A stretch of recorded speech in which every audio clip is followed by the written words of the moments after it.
درود شریف اللہم صلی علی سیدنا و مولانا محمد وبارک وسلم صلاۃ و سلام علیک رسول اللہ صلی اللہ تعالیٰ علیہ وسلم۔ میرے محترم بزرگوں اور دوستوں، پچھلے 2 جمعے سے میں نے بتایا تھا کہ اگر دنیا میں ہم جو بھی اعمال کرتے ہیں، چاہے وہ اعمال ہمارے اچھے ہوں یا برے ہوں، تو اس کی سزا اللہ رب العزت آخرت میں تو دے گا ہی دے گا، لیکن ہمارے اچھے اور برے اعمال کی سزا اللہ رب العزت ہمیں دنیا میں بھی دے دیتا ہے۔ یہ بار بار بتانا اس لیے ہو رہا ہے کہ بہت سے لوگوں کے ذہن میں یہ رہتا ہے کہ چلو جب مرنے کے بعد ہوگا جب دیکھیں گے، جب آخرت میں جو کچھ ہوگا ہم دیکھ لیں گے۔ ایسا نہیں ہے، بلکہ آخرت میں تو جو ہوگا وہ تو دیکھنا ہی پڑے گا، لیکن دنیا میں بھی اللہ رب العزت ہمارے برے اعمال کی سزا دنیا میں بھی دے دیتے ہیں۔ کیسے دے دیتے ہیں؟ چند طریقے ہیں۔ بہت سے لوگ، اگر یہ شبہ آ جائے کہ ہم نے بہت سے لوگوں کو دیکھا ہے کہ دنیا میں برے اعمال کرتے ہیں، گناہوں میں زندگی گزارتے ہیں، لیکن ہم ان کو بہت آرام سے چین سکون کے ساتھ زندگی گزارتے دیکھتے ہیں، انہیں تو کچھ نہیں ہوتا ہے۔ تو سب سے پہلے تو اللہ رب العزت نکیر کے ذریعے اس کو تنبیہ کرتے ہیں، اس کو سدھارنے کی کوشش کرتے ہیں کہ اگر ایک بندے نے، کوئی نیک بندہ ہے، اس نے کوئی گناہ کر لیا تو اللہ رب العزت اس کو فوراً کوئی سزا دے دیے، تو اس کی کیا ہوا فائدہ کہ اس نے جو اللہ رب العزت نے اس کو کوئی سزا دے دی تو وہ فوراً اللہ رب العزت کی طرف لوٹ آئے گا کہ کسی نے کوئی گناہ کر لیا تو اللہ رب العزت نے اس کے گھر میں کوئی نقصان کر دیا، اس کو کوئی ذلت و رسوائی پیش آ گئی، یعنی گناہ کیا، فوراً اللہ رب العزت نے اس کی سزا دے دی۔ اس کو نکیر کہتے ہیں۔ حضرت فضیل بن عیاض رحمۃ اللہ علیہ کہتے ہیں کہ میں نے جب بھی کوئی گناہ کیا تو اس کی سزا اللہ رب العزت نے مجھے فوراً دے دی، اور ایسی سزا دی کہ میرے گھر میں میری بیوی نے میری نافرمانی کر دی، میرے بچوں نے میری نافرمانی کی، یہاں تک کہ جانوروں سے بھی اللہ رب العزت نے نافرمانی کرا دی۔ یعنی اگر کسی نے کوئی گناہ کیا، فوراً اللہ رب العزت نے اس کی سزا دے دی۔ اس کو نکیر کہتے ہیں۔ یہ سب سے ہلکی سزا ہے۔ دوسرے نمبر پہ آتی ہے تاخیر کرنا، یعنی ڈیلے کرنا، کہ اگر کسی نے کوئی گناہ کیا تو اللہ رب العزت نے فوراً سزا نہیں دی، بلکہ اس کو مؤخر کر دیا، تھوڑی دیر میں اس کو سزا دی۔ کہ بہت سے لوگوں کو دیکھا ہوگا کہ انہوں نے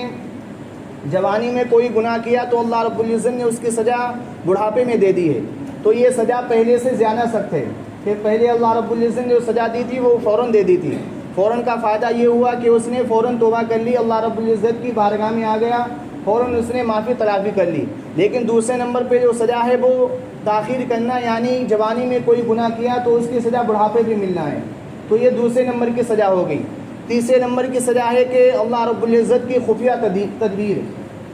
یعنی اللہ رب العزت نے فوراً سزا نہیں دی یا تھوڑی تاخیر کے ساتھ سزا نہیں دی، بلکہ اس کو بالکل خفیہ تدبیر کے ساتھ کہ آدمی گناہوں میں اپنی زندگی گزارتا چلا جا رہا ہے تو اللہ رب العزت نے فوراً اس کو پکڑ لیا، اور ایسی پکڑ کی کہ اس کو معافی کرنے کی بالکل بھی موقع نہ ملا۔ تو یہ اللہ رب العزت کی خفیہ تدبیر ہے، اور یہ سب سے زیادہ سخت ہے کہ اس کو معافی مانگنے کا بھی موقع نہ ملا۔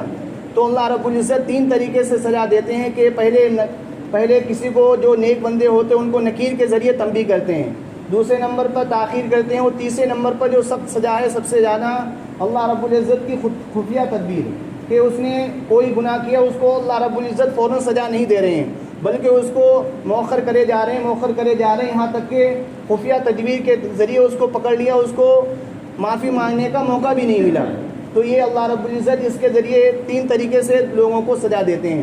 اس کو ایک مثال سے ایسے سمجھیے کہ کوئی بچے مدرسے میں پڑھتے ہیں یا اسکول میں پڑھتے ہیں، تو وہ کوئی گناہ کر رہے ہیں، کوئی شیطانی وغیرہ کر رہے ہیں، سبق یاد نہیں کر رہے ہیں، تو استاد ان کو دیکھتا رہتا ہے، بار بار تنبیہ کر رہا ہے، بچے نہیں مان رہے ہیں، تو استاد اس کو چھوڑ دیتا ہے کہ تم کو آج نہیں دیکھیں گے، کل تم سبق سنانے آؤ گے تب تم کو دیکھیں گے، اس کو اس کے حال پہ چھوڑ دیتا ہے۔ لیکن جب کل وہ سبق سنانے آتا ہے تو اس کو سبق اگر یاد بھی ہو تب بھی اس کی پٹائی کرتا ہے۔ اس کے ذریعے سے بھی آپ مثال کے ذریعے سمجھ سکتے ہیں کہ جس طرح استاد اس کو فوراً سزا نہیں دے رہا ہے، ڈیلے کر رہا ہے، تاخیر کر رہا ہے، اس کو دوسرے دن سزا دے رہا ہے، اسی طرح اللہ رب العزت فوراً سزا نہ دے کر اس کو مؤخر کر کے اور زیادہ سخت سزا دینا چاہتے ہیں۔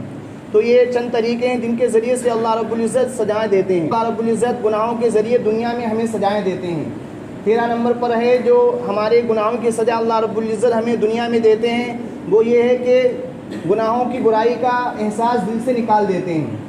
آدمی اس کو برا نہیں سمجھتا ہے، نہ اس کی پرواہ کرتا ہے کہ ہم نے کوئی گناہ کیا ہے، بلکہ فخر کے ساتھ اس گناہ کو کرتے ہیں، اور یہ بہت بڑا گناہ ہے کہ اگر کسی نے کوئی رات میں گناہ کیا پھر اس کو صبح کے وقت سب کو بتاتا پھرتا ہے کہ شام کو میں نے یہ گناہ کیا، دن میں کل میں نے یہ گناہ کیا ہے، پرسوں میں نے یہ گناہ کیا، یعنی فخر کے طور پر اس کو لوگوں کے سامنے بتا رہا ہے۔ اللہ رب العزت نے تو اس کے گناہ کو چھپا لیا، اس کے گناہوں کو کسی کو نہیں بتایا، لیکن وہ فخر کے ساتھ دوسروں کو بتا رہا ہے کہ میں نے پرسوں یہ گناہ کیا تھا، میں نے 1 مہینے پہلے فلاں کے ساتھ یہ گناہ کیا ہے۔ تو ایسے شخص کو اللہ رب العزت اس کو معافی کی توفیق بھی نہیں دیتے ہیں، اسی کو کہتے ہیں کہ گناہوں کی جانا ہے۔ اور 14ویں نمبر پہ جو اللہ رب العزت اس کو دنیا میں سزا دیتے ہیں وہ یہ ہے کہ اللہ رب العزت کی بارگاہ سے ذلیل و خوار ہونا پڑتا ہے۔ اللہ رب العزت کی نگاہ میں اس کی کوئی عزت نہیں رہتی ہے، کیونکہ اگر اللہ رب العزت کی نگاہ میں کسی کی عزت نہیں رہے گی تو وہ لوگوں کی نظروں میں بھی ذلیل ہو جائے گا، کیونکہ قرآن پاک کی آیت ہے وَمَن يُهِنِ اللَّهُ فَمَا لَهُ مِن مُكْرِمٍ، کہ اللہ رب العزت جس کو عزت دینا چاہیں اس کو کوئی ذلیل نہیں کر سکتا ہے، اور اللہ رب العزت جس کو ذلیل کرنا چاہیں، بے عزت کرنا چاہیں، اس کو کوئی عزت نہیں دے سکتا ہے۔ تو اگر ہم اللہ رب العزت کی نگاہ میں ذلیل ہو جائیں گے تو ہم دوسروں کی نگاہوں میں ہماری بھی کوئی عزت نہیں رہے گی۔ عزت جو دیتے ہیں وہ اللہ رب العزت دیتے ہیں، تمام لوگوں کے قلوب، تمام لوگوں کے دل اللہ رب العزت کے قبضے میں ہیں۔ جب اللہ رب العزت راضی ہوں گے تو تمام لوگ ہم سے راضی ہو جائیں گے۔ تو یہ 14ویں سزا ہے جو اللہ رب العزت دنیا میں ہمیں دیتے ہیں۔ 15ویں سزا ہے جو ہمارے گناہوں کی وجہ سے ہمیں دنیا میں ملتی ہے، وہ یہ ہے کہ دوسری مخلوق کا بھی انسان پر لعنت کرنا ہے، کہ گناہوں کی وجہ سے خود ہم پر نحوست برستی ہے، اور دوسری مخلوق جو دنیا میں رہتی ہے، چرند پرند ہیں، درخت ہیں، حیوانات ہیں، جانور ہیں، یہ بھی ان کے لیے لعنت کرنے لگتے ہیں، کیونکہ گناہوں کی وجہ سے اللہ رب العزت کی رحمت رک جاتی ہے۔ جیسے گناہوں کی وجہ سے بارش کا رک جانا اور بہت سی رحمتوں کا رک جانا، جس کی وجہ سے دوسری مخلوق ہیں ان کو بھی اس انسان پر لعنت کرنا کہ اللہ رب العزت اس پر لعنت فرمائے، اس کی وجہ سے بارش نہیں ہو رہی ہے، اس کی وجہ سے بہت سی رحمتوں سے محروم ہو رہے ہیں۔ تو دوسری مخلوق ہیں، جانور ہیں، چرند پرند ہیں، درخت ہیں، یہ بھی اس کے لیے لعنت کرنے۔ 16ویں سزا جو ہمارے گناہوں کی وجہ سے ہمیں دنیا میں ملتی ہے وہ یہ ہے عقل میں فطور آنا، عقل میں کم ہو جانا، کیونکہ عقل جو اللہ رب العزت نے ہمیں دی ہے یہ نورانی چیز ہے۔ اگر ہم اس کو گناہ کریں گے، گناہ میں زندگی گزاریں گے تو اللہ رب العزت ہماری عقل میں فطور پیدا کر دے گا، اور قرآن پاک گناہوں سے منع کر رہا ہے، آپ صلی اللہ علیہ وسلم گناہوں سے منع کر رہے ہیں، اور یہ کم عقلی کی بات ہے کہ آدمی گناہوں میں بڑھتا چلا جا رہا ہے، کہ سب کچھ پتہ ہے کہ ایک دن اللہ رب العزت کے یہاں جانا ہے، حساب دینا ہے، اور قبر میں تمام اعمال کا حساب دینا ہے، پھر بھی گناہوں میں اپنی زندگی گزار رہا ہے۔ تو یہ کم عقلی قدمی سزا جو ہمیں اللہ رب العزت گناہوں کی وجہ سے دنیا میں دیتے ہیں وہ یہ ہے کہ آپ صلی اللہ علیہ وسلم کی لعنت میں داخل کر دیتے ہیں۔ آپ صلی اللہ علیہ وسلم نے بہت سے گناہوں پر لعنت فرمائی ہے، تو اس گناہوں میں ہمیں بھی داخل کر دیتے ہیں، کہ جیسے وہ گناہ کون سے ہیں جن میں آپ صلی اللہ علیہ وسلم نے لعنت فرمائی ہے، وہ یہ ہے کہ مرد و عورت کا ایک دوسرے کی مساوات اختیار کرنا، عورت کا مردوں کی مساوات اختیار کرنا، یا عورتوں کا مردوں کی مساوات اختیار کرنا۔ اسی طرح عورتوں کو دوسرے کے بال ملا کر اپنے بالوں کو لمبا کرنا۔ اسی طرح سود کھانا، سود لینا یا سود دینا، یا سود پر گواہ بنانا، یا سود کا کاروبار کرنا، اس پر بھی آپ صلی اللہ علیہ وسلم نے لعنت فرمائی ہے۔ سود اتنا بڑا گناہ ہے کہ تمام لوگ جانتے ہیں کہ زنا کرنا کتنا بڑا گناہ ہے۔ زنا کرنا شریعت کی نگاہ میں بھی گناہ ہے، اور جو ملک کا قانون ہوتے ہیں اس میں بھی بہت بڑا گناہ ہے۔ لیکن اگر کوئی گناہ زنا کرے تو اس پر ملک سزا دیتا ہے، شریعت میں اس کے لیے سزا ہے کہ اس کو قتل کر دیا جائے، کہ اگر کوئی شادی شدہ گناہ کرے تو اس کو قتل کر دیا جائے گا، لیکن اگر کوئی بغیر شادی شدہ زنا کرے گا تو اس کو 100 کوڑے مارے جائیں گے۔ لیکن سود کا اتنا بڑا گناہ ہے کہ حدیث پاک میں آتا ہے کہ جو بھی سود کھاتا ہے تو وہ ایسا ہے جیسے وہ اپنی ماں کے ساتھ 70 مرتبہ زنا کرتا ہے۔ سود کھانے والا، سود لینے والا یا سود کا لین دین کرنے والا ایسا ہے کہ وہ اپنی ماں کے ساتھ 70 مرتبہ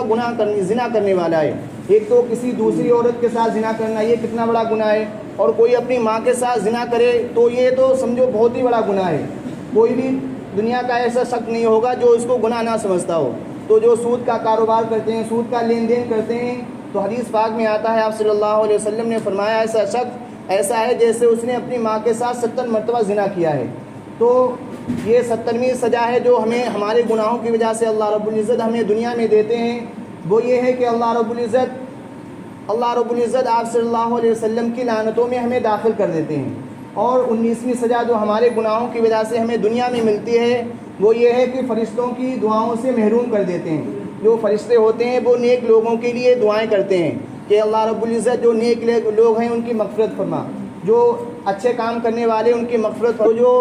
برے اعمال کرتے ہیں تو وہ فرشتوں کی دعاؤں سے بھی محروم ہو جاتے ہیں۔ 19ویں سزا جو اللہ رب العزت ہمارے گناہوں کی وجہ سے ہمیں دنیا میں دیتے ہیں وہ یہ ہے کہ وہ شخص برے القاب سے پکارا جاتا ہے، برے ناموں سے پکارا جاتا ہے، کہ اگر کوئی نیک کام کر رہا ہے تو اس کو لوگ اچھے نام سے پکارتے ہیں، لوگ اس کو ذاکر کہتے ہیں، ایمان والا کہتے ہیں، نمازی کہتے ہیں، یا پرہیزگار کہتے ہیں، ایماندار کہتے ہیں، یعنی اس کو اچھے اچھے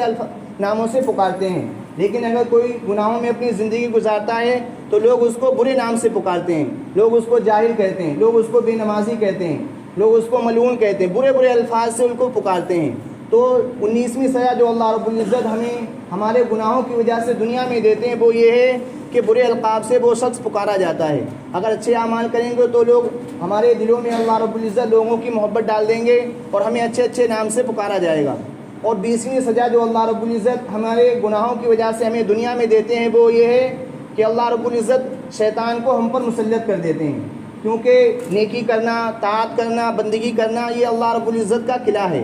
اور جب ہم اللہ رب العزت کے قلعے میں رہیں گے تو اللہ رب العزت دشمنوں کے غلبے سے ہماری حفاظت فرمائیں گے، اور جب ہم اللہ رب العزت کے قلعے سے نکل جائیں گے، اللہ رب العزت کی بندگی سے نکل جائیں گے تو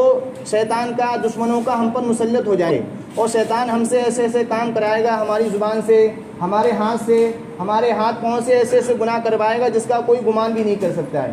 تو 20ویں سزا جو اللہ رب العزت ہماری گناہوں کی وجہ سے ہمیں دنیا میں دیتے ہیں وہ یہ ہے کہ شیطان کا ہم پر مسلط کر دیتے ہیں۔ اور 21ویں سزا جو اللہ رب العزت ہمارے گناہوں کی وجہ سے ہمیں دنیا میں دیتے ہیں وہ یہ ہے کہ ہمارے دل سے چین سکون اللہ رب العزت اٹھا دیتے ہیں، کیونکہ نیکیاں کرنے میں اللہ رب العزت چین سکون عطا فرماتے ہیں۔ آپ نے بزرگان دین کو دیکھا ہوگا، سنا ہوگا کہ ان کو چٹائی پر بھی نیند آ جاتی ہے، لیکن جو زندگی اپنی گناہوں میں گزارتے ہیں ان کو نرم نرم گدوں پر بھی نیند نہیں آتی ہے۔ تو سکون چین جو اللہ رب العزت کی طرف سے ہوتا ہے، اگر ہم زندگی اپنی نیکیوں میں گزاریں گے، اچھے کام میں گزاریں گے تو اللہ رب العزت ہماری زندگی میں چین سکون عطا فرمائے گا، اور اگر ہم گناہوں میں اپنی زندگی گزاریں گے تو اللہ رب العزت ہماری زندگی سے چین سکون عافیت اٹھا لے گا۔ اور 22ویں سزا جو اللہ رب العزت کی طرف سے ہمیں دنیا میں ملتی ہے ہماری گناہوں کی وجہ سے وہ یہ ہے کہ اللہ رب العزت مرتے وقت ہماری زبان سے کلمہ نہیں نکلے گا۔ جیسے ہم زندگی دنیا میں گزاریں گے ویسے ہی ہماری موت کے وقت ہمارا حساب ہوگا، کہ اگر ہم زندگی نیکیوں کے ساتھ گزاریں گے تو موت کے وقت ہمیں اللہ رب العزت کلمہ نصیب کریں گے، اور اگر گناہوں میں زندگی گزاریں گے تو ویسے ہی ہمارا انجام ہوگا۔ بہت سے لوگوں کو سنا ہے، پڑھا بھی ہے کہ ایک لوگ کو اس کو موت کا وقت قریب آیا تو اس کی دکان تھی کپڑے کی، تو اس کو کہا کہ کلمہ پڑھو، تو اس کے منہ سے کلمہ نہیں نکل رہا تھا، بلکہ وہ یہی کہہ رہا تھا کہ یہ کپڑا بہت عمدہ ہے، وہ یہ کپڑا بہت اچھا ہے، یہ کپڑا بہت وہاں کا ہے، دوسرے ملک کا ہے، یعنی وہ کپڑے کی تعریف کر رہا ہے۔ اور ایک فقیر کا موت کا وقت قریب آیا تو اس سے کہا کلمہ پڑھ لو، تو اس نے کہا کہ 1 روپیہ اللہ کے نام سے دے دو، 1 روپیہ اللہ کے نام سے دو، تو یعنی وہ مانگتے ہوئے اللہ رب العزت کی ہاں چلا گیا۔ تو کہنے کا مقصد یہ ہے کہ اگر ہم زندگی نیکیوں میں گزاریں گے تو اللہ رب العزت ہمیں موت کے وقت کلمہ نصیب عطا فرمائے گا، اور اگر ہم گناہوں میں زندگی گزاریں گے تو موت کے وقت ہماری زبان سے کلمہ نہیں نکلے گا، بلکہ جن چیزوں میں ہم نے زندگی گزاری ہوگی انہی اعمال کے ساتھ ہم دنیا سے جائیں گے۔ اگر ہم دنیا میں گانا سن کر دنیا سے زندگی گزاریں گے تو موت کے وقت بھی ہمیں گانے ہی سوجیں گے اور ہماری زبان سے گانے ہی نکلیں گے۔ تو یہ چند سزائیں تھیں جو اللہ رب العزت ہمارے گناہوں کی وجہ سے ہمیں دنیا میں دیتے ہیں۔ آخرت میں تو اللہ رب العزت سزائیں دے گا ہی دے گا، اس میں ذرہ برابر بھی کمی بیشی نہیں کی جائے گی، نہ کمی کی جائے گی نہ زیادتی کی جائے گی، لیکن ہمارے گناہوں کی وجہ، ہمارے گناہوں کی سزا اللہ رب العزت ہمیں دنیا میں بھی دے دیتے ہیں۔ تو ہمیں چاہیے کہ ہم اپنی زندگی کو اللہ رب العزت کے احکام کے مطابق، نبی پاک صلی اللہ علیہ وسلم کی زندگی کے مطابق گزاریں، تاکہ ہماری دنیا بھی بہتر ہو جائے اور آخرت بھی بہتر ہو جائے۔ اللہ رب العزت سے دعا ہے کہ اللہ رب العزت ہمیں کہنے سننے عمل کی توفیق عطا فرمائے۔ وآخر دعوانا الحمدللہ رب العالمین۔